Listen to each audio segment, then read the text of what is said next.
Un auteur médiéval dédicace son ouvrage au roi d'Angleterre, arborant le blason aux trois lions. À genoux, la célébrité de l'historien-poète ne fait pas d'ombre à son suzerain, mais renforce son rayonnement.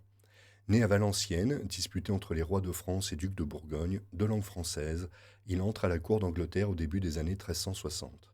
Il rédige alors ses chroniques relatives à la guerre de Cent Ans. La lecture en reste possible, mais le français du XIVe siècle devient clairement ardu, presque étranger, cela sans tenir compte des accents et prononciations d'époque. La graphie des termes nous transmet une phonétique propice à décrocher la mâchoire du lecteur téméraire.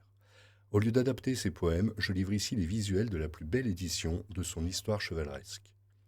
J'ai découvert ce manuscrit il y a plusieurs années.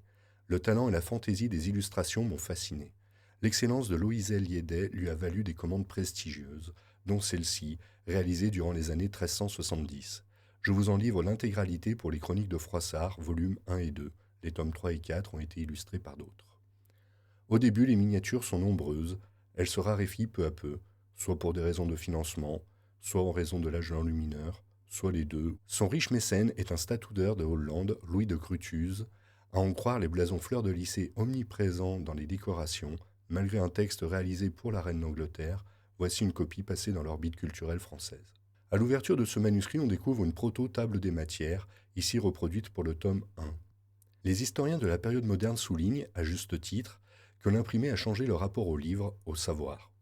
Il a façonné les esprits en éloignant de plus en plus les intellectuels de la glose médiévale au profit de l'esprit de synthèse. La table des matières se veut la clé de cette transformation. L'argument reste recevable car l'imprimé a généralisé et perfectionné cet usage. Pagination, hiérarchisation des titres, etc. Cependant, le souci d'accéder plus efficacement au passage désiré était apparu avant, comme l'illustre cette édition grand luxe des Chroniques de Froissart. Encore fallait-il donc pouvoir payer le sommaire.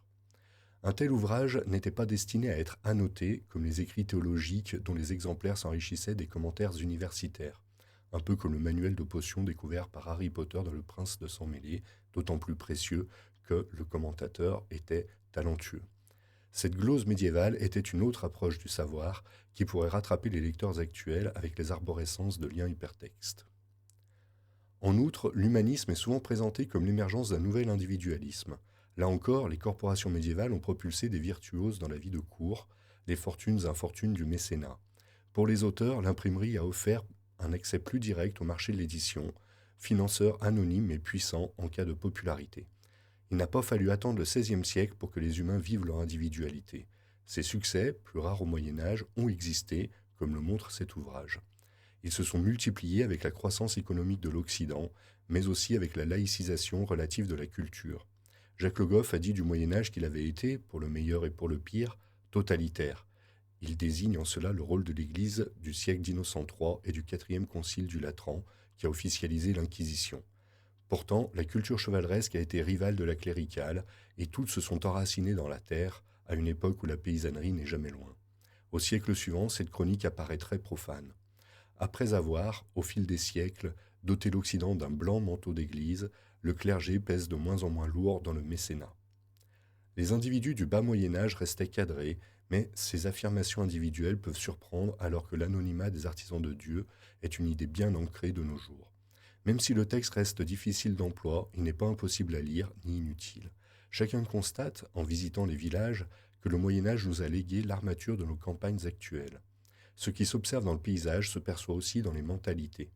Beaucoup parlent de romantisme pour toutes sortes d'attentions à une belle. Cependant, le romantisme, c'est la passion destructrice, torturée, envers et contre tout, qui se termine le plus souvent par la mort. C'est Musset qui va aux putes, Roméo qui s'empoisonne, puis Juliette qui se poignarde le cœur. Non, ce qu'on appelle aujourd'hui romantisme, c'est l'ensemble des survivances de l'esprit chevaleresque. De même, ce que nous considérons comme noble et ignoble découle pour l'essentiel du Moyen Âge, même si d'autres références se sont surajoutées au fil du temps, forgeant jusqu'à nos jours l'alliage de notre modernité. Est-elle solide ou friable, cette modernité? Sans doute tient-elle une part de sa robustesse dans notre substrat culturel médiéval. Il est possible d'en exhumer des traces dans le vieux français, mais les images nous parlent mieux. En son temps, ce chef-d'œuvre d'enluminure a suscité un rival poétique avec l'œuvre de Cuvelier. Sa chanson de Duguesclin compte plus de 23 000 alexandrins commandités par Charles VI.